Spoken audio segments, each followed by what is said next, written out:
Hello, traders. FX Pip Collector here. Today is Monday, March 23rd, and this is my morning market breakdown of the US dollar pairs, including gold, and we also look at a few of the yen pairs.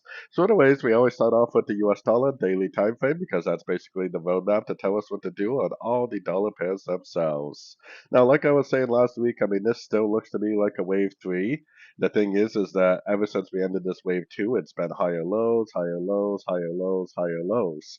Most of the time, when you have the end of a three-way pullback, which I think we do right here, it will go up and take out the high of wave B before you get a significant pullback.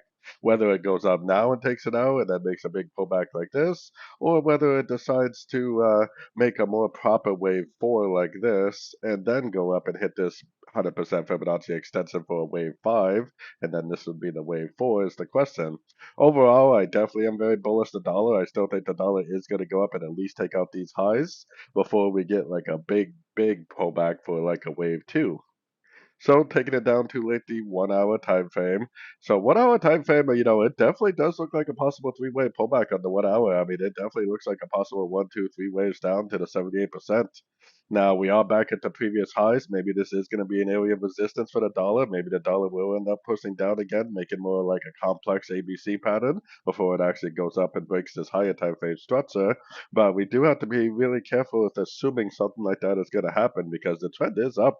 Even on the 1 hour time frame, the trend is up. I mean, these are all higher lows, higher lows, higher lows. So the trend is up on the dollar, which means that we should be bullish the dollar and we should be applying that information to the dollar pairs themselves, potentially making us bearish the euro, the pound, the Aussie, and bullish the dollar CAD and the dollar Swiss. Gold doesn't really follow the dollar index like the other dollar pairs do.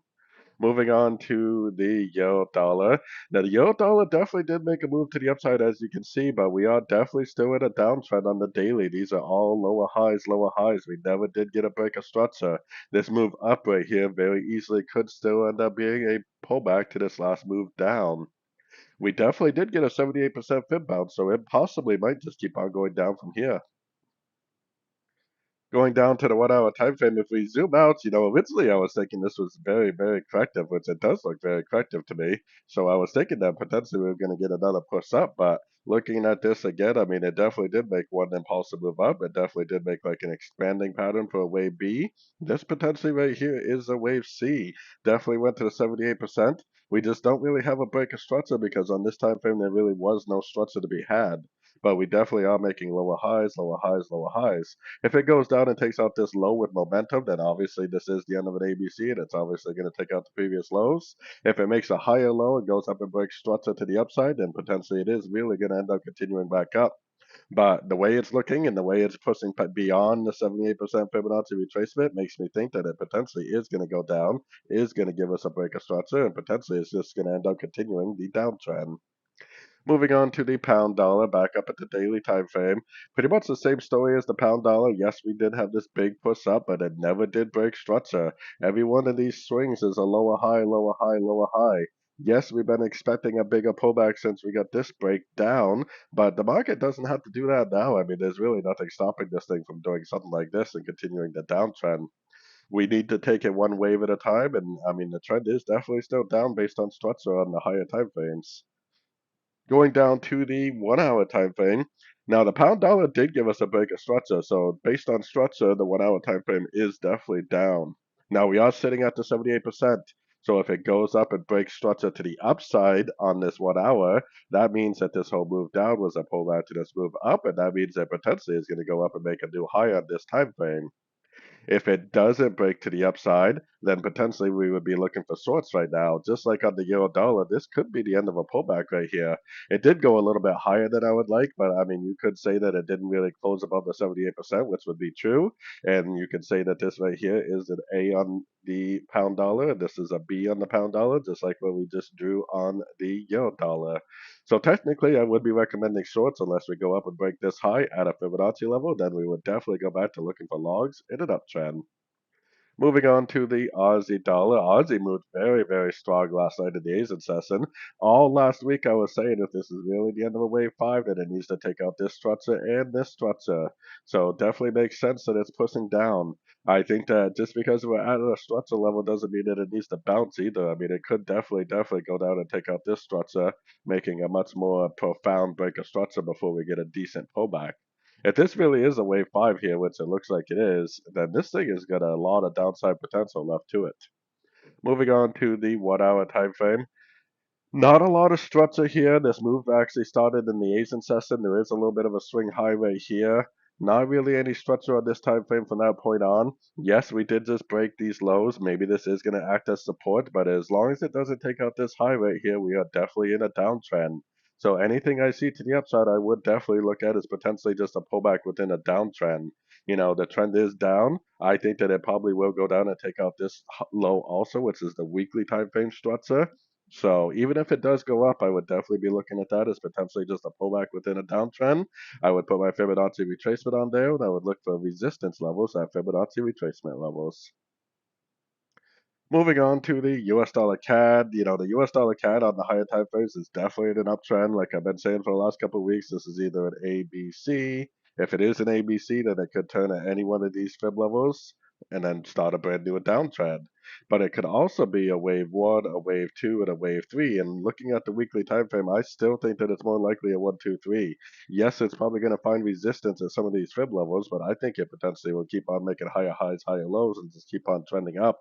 I think this is going to take out this high right here because on the weekly time frame, I have this as potentially the bottom of a wave B, which means that we potentially could be at a 1, 2, 3 of wave C on the weekly time frame to the upside. Either way, taking it down to the 1 hour time frame, not a lot of clear structure right here. It's been kind of an overlapping pattern. It tried to break down right here, but it rejected it and really hasn't made a new high since then. It made a double top. I guess technically we should be looking for longs still. I mean, longs are definitely the way to go since it wasn't able to break and hold below structure. And based on the US dollar analysis, you know, the dollar is telling us to potentially continue to look for longs. And if the dollar tells us to look for longs, then we should be looking for longs on the dollar CAD also. You know, if it does, you know, go up and double top and then go down and then break structure, then that's a different story. We would definitely start looking for shorts at that point forward, but it hasn't done that yet. And really, if you were just looking for logs at the bottom of all these little points over the last couple of weeks, you've probably been doing pretty well. So we're just going to continue to look for longs on all these little pullbacks that we see along the way. Going back up to the daily time frame on the dollar Swiss, you know, like I've been saying on the dollar Swiss, this whole move up also could be a pullback to this last move down, but I don't think it is. I think this right here is the bottom of a wave Y on the weekly time frame, and if that's true, then this will likely keep on making higher highs, higher lows, higher low, higher low, higher low, higher low, higher low, until it goes up and breaks structure. After the break of structure, it could potentially make a much more significant pullback, but until that happens, we are definitely still very bullish. Moving down to the 1 hour time frame, our current structure is right here. We actually made a very strong little push up this morning. I guess technically the best thing to do would probably be putting your Fibonacci retracement from here to here because these are probably going to be the best areas for resistance. You know, but with the fact that the trend is up on the higher time phase, you know, this may just act as resistance. It may just cause pullbacks within an uptrend. You know, I would definitely continue to look for longs unless it gives us a very significant break of structure to the downside. If it goes up and makes a new high, then you can move your structure up, and then if it breaks structure, then fine, start looking for shorts. If it just keeps on making higher highs, higher lows, then we will just keep on looking for longs every single chance we get. So moving on to gold. Gold finally gave us a break of structure, even though it is rejecting structure. I think that this is finally proving that the wave 3 is complete on the weekly to monthly time frame. Now, if you've been following along with my live streams and my videos for the last couple months, you know that if this wave 3 on the higher time frames, the weekly and the monthly, is complete, then we are likely in a wave 4. This wave 4 is going to last about the same time that it took this wave 2 down here. This wave 2 is roughly 500 calendar days. So I think that gold is going to be in a very overlapping, very probably like a WXY, like a complicated pattern or a flat for about 400 to 500 calendar days. So I think all this year and part of next year is going to be very overlapping on these higher time frames because we're going to be in a wave 4. I think that this is just three waves of A. We're not even finished with the wave A of wave 4 yet. But anyways, more short-term perspective, that's like an 18-month or more outlook. It definitely still looks like a wave 1, a wave 2, and this is definitely still a wave 3. Like I was saying last week, there was no confirmation that this wave 3 is over. Maybe now we're going to make the wave 4, then we'll go down and make a wave 5, and this will be the completion of 1, 2, 3, 4, 5 of wave C. So definitely overall still very, very bearish. Going down to the 1 hour time frame, this is the breaker structure that would tell us that the wave 3 is over, which to me it really does look like the wave 3 is over, but you don't really know that it's complete until you actually get a breaker structure. So it looks like a 1, 2, 3, 4, 5 of 3. If it really is a wave 4, then it will go up, it'll break structure, it'll make a pullback, it'll probably go up again like this, and this will be the 4. Maybe this bottom right here will become a top, and then it potentially will go down again for a wave 5. We can't really say with confidence that this really is a wave 4 yet. There's a possibility that this goes up and makes a lower high, and this keeps on pushing down. You can't assume that a trend is over until the trend actually proves to be over, and the trend definitely hasn't been proven to be over yet. So moving on to the yen pairs. A lot of these yen pairs really do look like they are trying to find a top. It looks like a potential wave 5, and it definitely did make an engulfing move down. You would expect at least to see a pullback to at least a 38 to 78% pullback to this whole move up before it potentially continued the uptrend. Or if this really is a wave 5, then it would eventually go down and take out the lower wave 4. I just think that we need to be a little bit cautious with these yen pairs because, how many times have the yen pairs pushed down hard and then just recovered and went all the way back up and then pushed out hard and then just kept on going back up. So we do have to be a little bit cautious with the yen pairs with assuming that this move down has actually started, especially when you go down to the 1 hour time frame, because on the 1 hour time frame, it's been higher highs, higher lows. You had a break of structure right here, then you could have gone long there, you could have gone long there. And the fact that it's closing so hard above the 78% makes you think that it potentially is going to go up and make a new high on this time frame. This right here could have just been a big old bear trap, or potentially, if you zoom out a little bit, there's a chance that this is just like a running ABC. Here's your A, there's your three waves of B, there's your wave C. A higher high wave B, higher high wave C. It could just be a running ABC correction. It definitely looks like it could be. If it is a running ABC, then it definitely is going to go up and make new highs. As long as we don't get a break of structure, we have to continue to be bullish. There's no other reason to do anything except for look for longs on pullbacks. Moving on to the euro yen. I mean, the euro yen's a little different. A lot of that pattern on the dollar yen is because of the dollar. The euro yen, it's kind of a tough one because technically it's telling us to look for logs, and I mean, it definitely does look like potentially an A, potentially a B. Maybe this is now going up for a wave C. Maybe it'll take out this high, and then this is impulsive down. This is 1, 2, 3 waves up for an ABC, and then we get another impulsive down. Excuse me. According to Elliot wave, I definitely think that that would be the most likely scenario by looking at it. Going down to the 1 hour time frame, we are right at structure right now, though. This is the important part because if this is actually a flat, like this is A, B, C down, then it potentially is going to reject structure and just keep on going up. If it's not a flat, then it's going to break and hold structure, then it will probably make a pullback, and that's where we need to get short.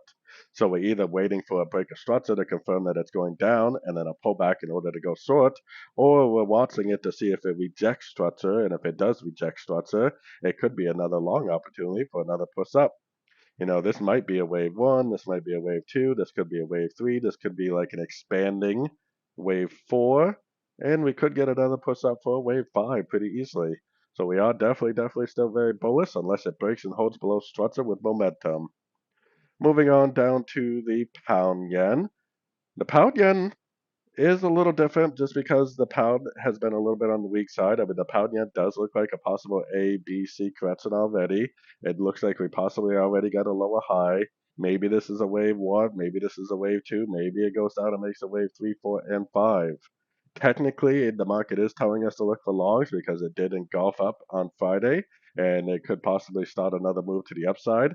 The thing I don't really like is that if this right here really was the end of a pullback, then you would expect to see momentum to the downside. You'd expect to see a very strong down. It's not really that strong down, which is a little bit of a red flag for me, making me think that maybe this is actually just setting up for more moves to the upside. Like I said, we had to be a little bit cautious with these yen pairs with assuming that these big moves down have actually started.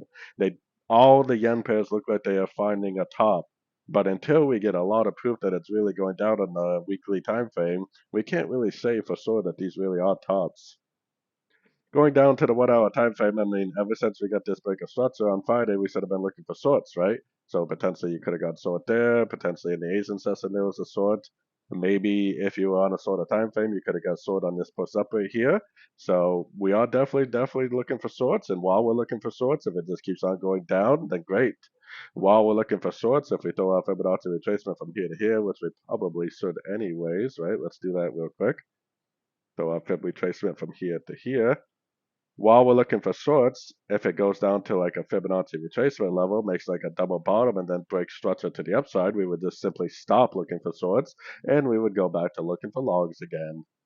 So anyways, don't forget to check out my website, fxpipcollector.com, if you'd like to be part of a great trading community on Discord and you would like to follow along with all my trades. And also, as always, thank you for watching and happy trading to everyone.